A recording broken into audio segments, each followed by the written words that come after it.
Hello there everyone, Ash and Flash here, and welcome on into my video of combining every Lego Harry Potter mini Diagon Alley set.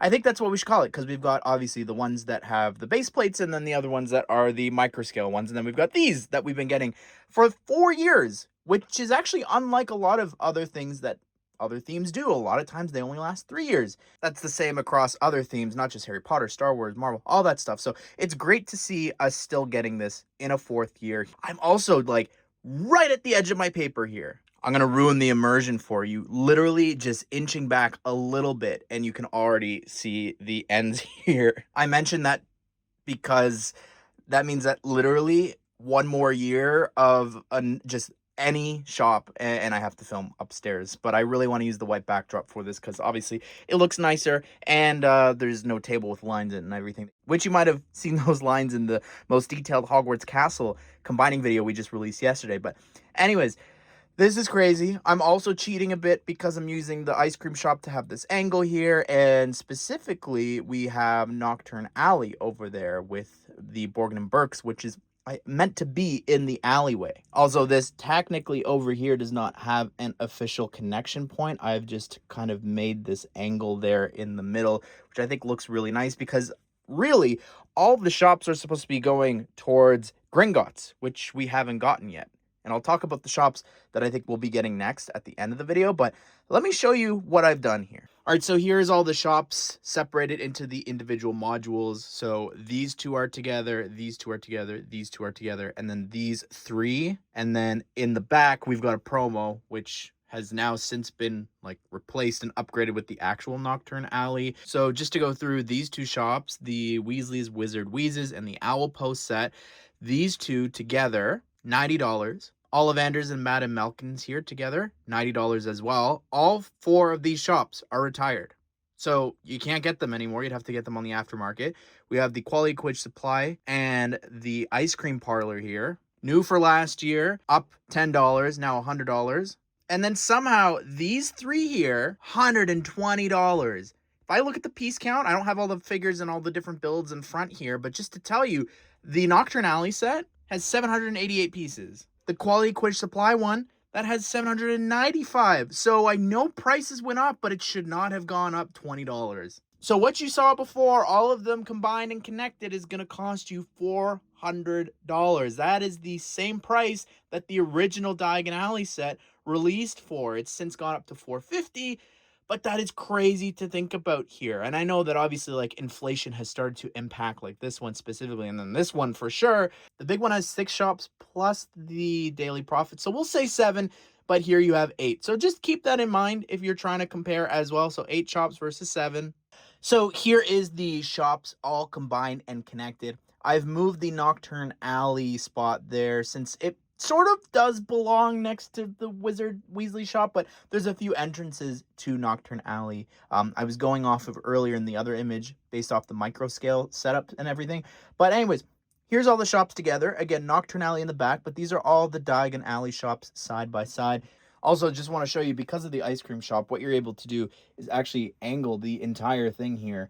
And I think that sort of makes the street feel very Harry Pottery with just the different angles and everything. So depending on where you place that, you could have a really unique shape of the shops. So just to show you here what all the shops look like from the back, the only noticeable issues that this has is that you're covering up a bit of the parlor here, or any shop, because of the way the corner build for Nocturne Alley is built. And then also specifically here, the Owl Post's entire interior is actually facing this way. So you could swap that here with the Weasley shop, but that causes issues if you care about the layout of it in universe. This is supposed to be over here.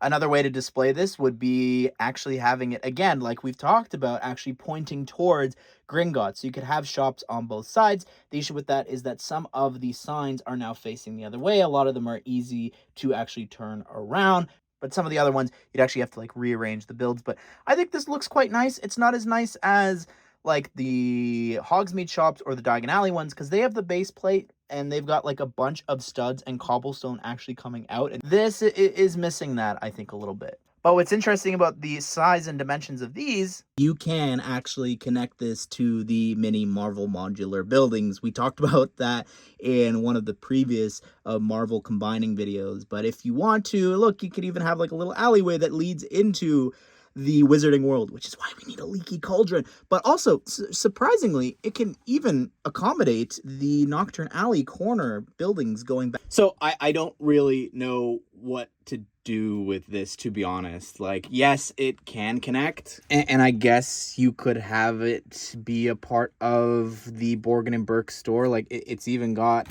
the sign here as well. But like, what's the point of this anymore? I mean, it's got a really cool like Flu Network play feature.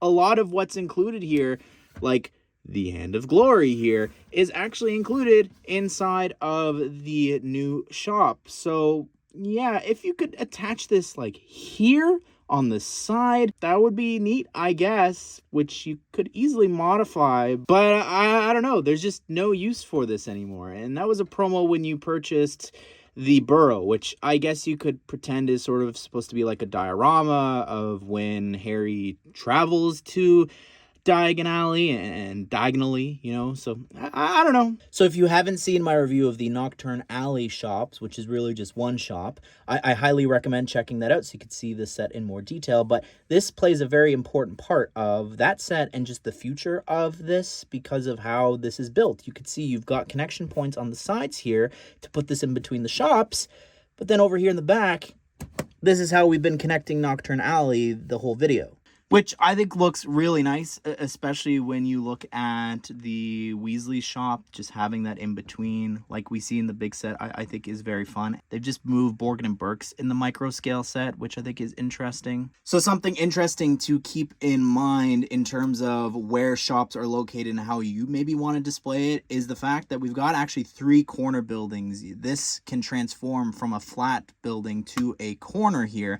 And I think the reason they did that specifically, you can even move the ice cream cone to sort of be in the middle there. I think the reason they've done that is because in Universal Studios Diagon Alley, that is a corner shop. It's not actually a flat shop. So technically speaking, you've got 3 shops here. And speaking of Universal, it's really strange. I spent so much time trying to figure out the placement of each of the shops from the movies, looking at the Lego sets and copying the microscale one. I was going through the microscale one. There's no owl post in Diagon Alley. I don't believe, at least from the research I've done, it's not in the books and it's not in the movies. It actually is inside of the Owl Emporium, but a specific owl post is something that the parks have created, which is really funny because this is known for being in Hogsmeade. But in Hogsmeade in the parks, they've actually gone ahead and they've added a Ollivanders, which they did in Hogwarts Legacy as well. I think it's funny that they've sort of gone and grabbed different shops from the different locations and swapped them around. Anyways, everyone, that is my video of combining all of the mini Diagon Alley shops. I love this sort of sub-theme, a part of Harry Potter. I really want them to continue doing this because not only is it great for us to have these shops that are more affordable for people instead of buying a $500 big Diagon Alley set, you've also got stickers and different pieces being recolored that will then allow you, which is something I've been wanting to do for such a long time, is like making Madame Malkin's into the version, a larger version that sits on the base plates. Now, Pottage's Cauldron Shop, we've also got in the back there, we can upgrade the Nocturne Alley section onto its own modular. So I have all these ideas, things that I would love to do, just don't have the time. But I do want to just mention the things that we need to get. Obviously, Gringotts, I mentioned up at the top of the video, everything pointing towards that. But specifically, Flourish and Blots is really noticeably missing here. I think that's one of the final ones. They also love their Chamber of Secrets era, so it'd be great to get a Lockhart book signing as the main setting for that set. Maybe on the theme of like writing and books and pages, the scribbleless writing implements would be good. Also, the Daily Prophet is another really good one I think we could get. Some more Nocturne Alley shops, I would not mind. But by far, both in the large base plate version and the mini versions, where the heck is the leaky cauldron? You might have noticed I put that sign here. This is from an advent calendar here. I don't get it. I think just in terms of it being iconic, I think the fact that it has the entranceway from it, and with that magical wall, how is that not a Lego set? At this point, I really don't get it. But anyways, what shops do you want to see them do? Which shops do you have? Which ones are you hoping to get? Be sure to subscribe, turn the bell notification so you don't miss out on future Lego Harry Potter set news and reviews and Diagon Alley videos just like this one. Hope you guys did enjoy the video. Hope you all have a great day. I will see you all in the next one.